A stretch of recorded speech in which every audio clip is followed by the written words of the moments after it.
बहुत current affairs आप लोगों ने पढ़ा है। अभी आप लोगों के मैक्सिमम प्रश्न सही होने चाहिए और आप लोग स्वयं का आकलन करिएगा कि सभी सही हो पा रहे हैं कि नहीं। इस वीडियो में 25 प्रश्नों को देखेंगे बहुत तेज़ी से। कार्बी आंगलोंग शांति समझौता किस राज्य से संबंधित है? सीधे सीधे आंसर दीजिए, पॉज करके आप अपना सेल्फ चेक करिए। तो पहले का राइट आंसर ए होगा, असम। ठीक है, तो असम के साथ जो है कार्बी आंगलोंग समझौता हुआ था अभी हाल ही में न्यू डेवलपमेंट बैंक की सदस्यता कितने देशों ने ग्रहण की? तो मैंने आपको बताया था ये, तो कितने देशों ने ग्रहण की? कुल 3 देशों ने अभी हाल ही में ग्रहण की है। कौन कौन देशों ने ग्रहण की है आप लोग कमेंट बॉक्स में बताइएगा। हाल ही में किस देश ने भारत प्लास्टिक, रामायण वीडियो में सब है, हाल ही में किस देश ने भारत प्लास्टिक समझौता नामक नए मंच की शुरुआत की? अभी कल ही हमने वीडियो में बताया था आपको, तो ब्रिटेन। ठीक है, हाल ही में किस रेलवे स्टेशन को 5 स्टार ईट राइट स्टेशन का प्रमाणन प्रदान किया गया है? चंडीगढ़ स्टेशन को। वाई ब्रेक ऐप से संबंधित निम्नलिखित कथनों पर विचार करें। वाई ब्रेक ऐप अभी कल ही हमने चर्चा की थी इसकी भी, तो इसका जो है सर्बानंद सोनोवाल ने इसका शुभारंभ पंजाब में किया। दूसरा है, ऐप को मोरारजी देसाई राष्ट्रीय योग संस्थान द्वारा विकसित किया गया है। ऐप के माध्यम से 10 मिनट में योग कहीं भी किया जा सकता है। इसका राइट आंसर क्या होगा? केवल दूसरा वाला सही है। ऐप को मोरारजी देसाई राष्ट्रीय योग संस्थान द्वारा विकसित किया गया है। और इसके अलावा अन्य जो भी आयुष से जुड़ी संस्थाएं हैं, आयुष मंत्री पता है आपको सर्बानंद सोनोवाल हैं, उन्होंने नई दिल्ली में विज्ञान भवन में इसका शुभारंभ किया था, ना कि पंजाब में। तो पहला वाला गलत है। तीसरा वाला जो है, ऐप के माध्यम से 10 मिनट में योग कहीं भी किया जा सकता है, ये भी गलत है। 5 मिनट में योग कहीं भी किया जा सकता है, ये वाला राइट आंसर होता। तो केवल दूसरा बी वाला राइट आंसर है। कथन 2 केवल सही है, बाकी दोनों कथन गलत हैं। 5वें इप्सा शिखर सम्मेलन का आयोजन कहाँ किया गया था? तो इप्सा शिखर सम्मेलन पहला वाला ही मैंने आपको बताया था, जो रामायण में बताया है। तो ये दक्षिण अफ्रीका में किया गया था, ध्यान रखिएगा। इप्सा शिखर सम्मेलन दक्षिण अफ्रीका, सी वाला राइट आंसर है। हाल ही में लोकसभा अध्यक्ष ओम बिरला ने संसदीय पहुंच कार्यक्रम का उद्घाटन कहाँ किया? इसकी भी चर्चा हमने की थी, तो ये श्रीनगर में किया था। संसदीय पहुंच कार्यक्रम कल ही हमने वीडियो जो राष्ट्रीय वाला बनाया था उसमें बताया था। फिट इंडिया मोबाइल ऐप का शुभारंभ कब किया? अब देखिए, डेली वीडियोस देखते रहिए, बाद में मत कहिएगा आपके इस वीडियो से तो कुछ आया नहीं। मैं बार बार इसीलिए वीडियोस आपको दे रहा हूं, ताकि आपका रिवीजन भी होता रहे और कुछ जो चीज़ें छोटी हैं वो भी इसमें कवर होती रहें। ठीक है, फिट इंडिया मोबाइल ऐप का शुभारंभ कब किया गया? तो कब किया गया फिट इंडिया मोबाइल ऐप का शुभारंभ? तो 29 अगस्त 2021 को। हाल ही में केंद्रीय मंत्री पुरुषोत्तम रूपाला ने ई गोपाला एप्लीकेशन का वेब संस्करण कहाँ लॉन्च किया? ये सभी चर्चाएं हमने कल की थी, तो इसका गुजरात में लॉन्च किया है। ठीक है, डी वाला राइट आंसर है। सुरक्षित शहर सूचकांक 2021 में भारत के किस शहर को शीर्ष स्थान प्राप्त हुआ? सुरक्षित शहर सूचकांक 2021 में भारत के किस शहर को शीर्ष स्थान प्राप्त हुआ है? तो ये स्थान है दिल्ली, इसको शीर्ष स्थान प्राप्त हुआ है। 10वें का डी। भारत में फोरम फॉर डी कार्बनाइजिंग ट्रांसपोर्ट की शुरुआत कब की गई? फोरम फॉर डी कार्बनाइजिंग ट्रांसपोर्ट काफ़ी चर्चा में भी रहा था, इसकी भी कल चर्चा की थी, तो 23 अगस्त 2021 को। हाल ही में हुई 5वीं ब्रिक्स उद्योग मंत्रियों की बैठक की अध्यक्षता किसने की?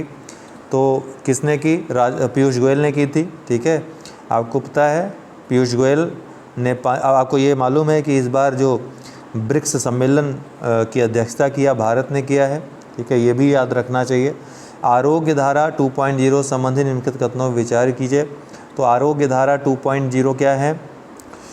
2 करोड़ उपचार पूरे होने के उपलक्ष्य में इस कार्यक्रम का आयोजन किया गया। कल ही मैंने आपको बताया था कि 2 करोड़ उपचार जो आयुष्मान भारत के तहत 2 करोड़ उपचार पूरे होने के उपलक्ष्य में ये कार्यक्रम आयोजन किया गया। बिल्कुल सही है। इसकी अध्यक्षता मनसुख मंडाविया ने किया, स्वास्थ्य मंत्री जो है, बिल्कुल सही है। 23 सितंबर 2018 को आयुष्मान प्रधानमंत्री जन आरोग्य योजना की शुरुआत हुई थी। कहाँ से? रांची, झारखंड से प्रधानमंत्री ने की थी। तो तीनों ही कथन सही है, उपयुक्त सभी कथन, डी वाला राइट आंसर है। हाल ही में जारी वैश्विक क्रिप्टो करेंसी अभिग्रहण सूचकांक 2021 में शीर्ष स्थान पर कौन सा देश है? तो कौन सा देश शीर्ष स्थान पे है? वियतनाम इसमें शीर्ष स्थान पे है क्रिप्टो करेंसी अभिग्रहण में।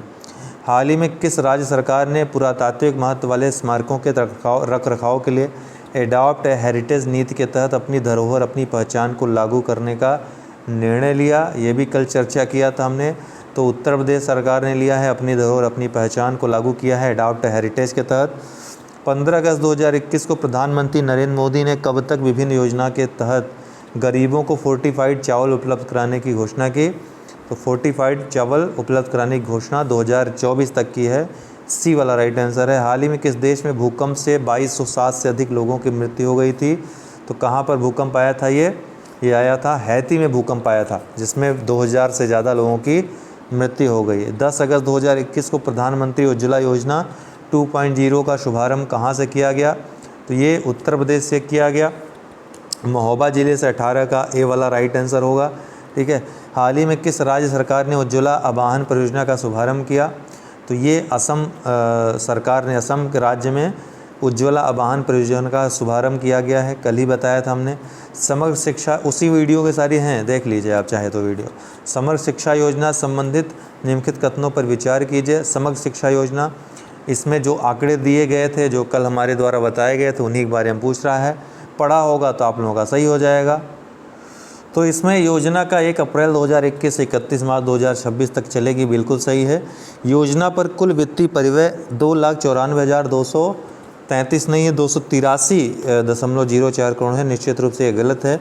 इस योजना को राष्ट्रीय शिक्षा नीति 2020 की सिफारिशों के साथ जोड़ा जाएगा, ये सही है। इसमें एक बात और ध्यान रखिएगा कि केंद्र और राज्यों का जो योगदान होगा 60:40 में होगा। इस तरह से केंद्र प्रायोजित योजना है, तो 60% का योगदान केंद्र करेगी, इसमें से 2,94,283.04 करोड़ से, और 40% का योगदान राज्यों का रहेगा।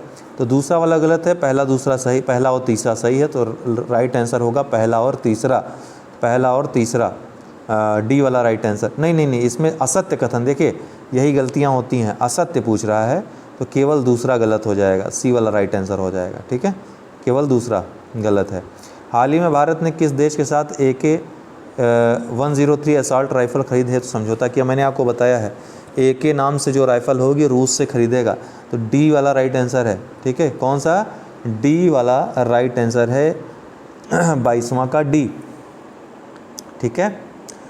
फिर भारत का सबसे बड़ा सोलर पार्क कहाँ स्थापित किया गया है? सबसे बड़ा सोलर पार्क कहाँ स्थापित किया गया है भारत का?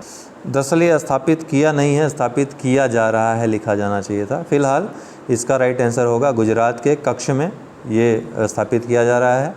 इंडिया स्मार्ट सिटीज़ अवार्ड 2020 किसने जारी किया है? देखिए, हाँ, इस तरह से प्रश्न पूछेगा कि अवार्ड जारी किसने किया, इंडिया स्मार्ट सिटीज़ अवार्ड? तो आवास एवं शहरी कार्य मंत्रालय ने जारी किया है, ये वाला राइट आंसर हो जाएगा। 16वें प्रवासी भारतीय दिवस सम्मेलन 2021 के मुख्य अतिथि कौन थे? कई बार बता चुके हैं, चंद्रिका प्रसाद संतोखी थे। कल भी हमने इसकी चर्चा की थी। तो ये सारे प्रश्न अगर आप सही कर ले रहे हैं तो इसका मतलब आप सही दिशा में जा रहे हैं। डेली 25-30 प्रश्न करवा देंगे आपके एग्ज़ाम तक, जो महत्वपूर्ण है, जो आ सकते हैं। ठीक है, अगर कुछ नया मिला हो तो कहीं पर नोट कर लें ज़रूर आप। ठीक है, बहुत बहुत धन्यवाद।